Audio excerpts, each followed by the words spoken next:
ake ya ka sneaker pang ya ka jing persha ya drugs kabla tip kum ka International Day Against Drugs and Illicit Trafficking Kabaderu Shibanta Jonkan Nasha Mukh Bharat Abhiyan ka office u district sports officer Ribhoy district harangkat ka jingetre lang bat ka district social welfare officer Ribhoy district ne ka step ka opsan tu jelu kala penlong ya ka jingya kop mari marathon kabla tip kum ka run against drugs abuse and illicit trafficking kabajangai kumba 1 kilometer nado ka indoor stadium Sidon bat lapan kut pat ha indoor stadium lang kedai hanong po ya kani ka jingya kop mari marathon lawan ban Kaweh lama da ka kong NF Sunn district social welfare officer ha ka jingya dot rangkat kinong tre ka tanan district sports office Ribhoy district di samla shinrang bat kantei ke balawan bane shimata ha kani ka jingya kop mari marathon kinong job ha kani ka jingya mari thong ha ka kerdan banangkong na ka liang ki shinrang ya ka namla adu la yo ado samla monas bongrong u samla lapan crowd haba balawan ha kerdan ka baar bat u samla yakop kling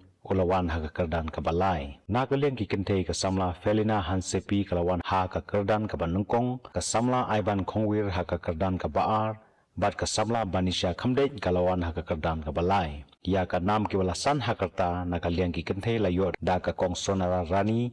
bat na ka liang ki shinrang la yo dau ba pelbe na ka liang ki nong panyai kum ka jing penslur bat aimen simi ki nong ishimanta kila sami ki kusnam shabaro ki nong job.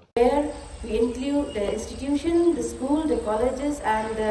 mainly the community. We target them to get them more participation from the youth, and we also have we focus the NMBA focus on this sports activities, awareness generation program like sports activities, like we already have conducted a basketball match, and then this marathon. Then we will be having a rally also on the 27th. So we like to urge upon the youth, especially the young students, to stay away from drugs and to concentrate on your studies, and also to take activities like this one, like a marathon or any sport, adventure or any skill program, rather than indulge in the drugs.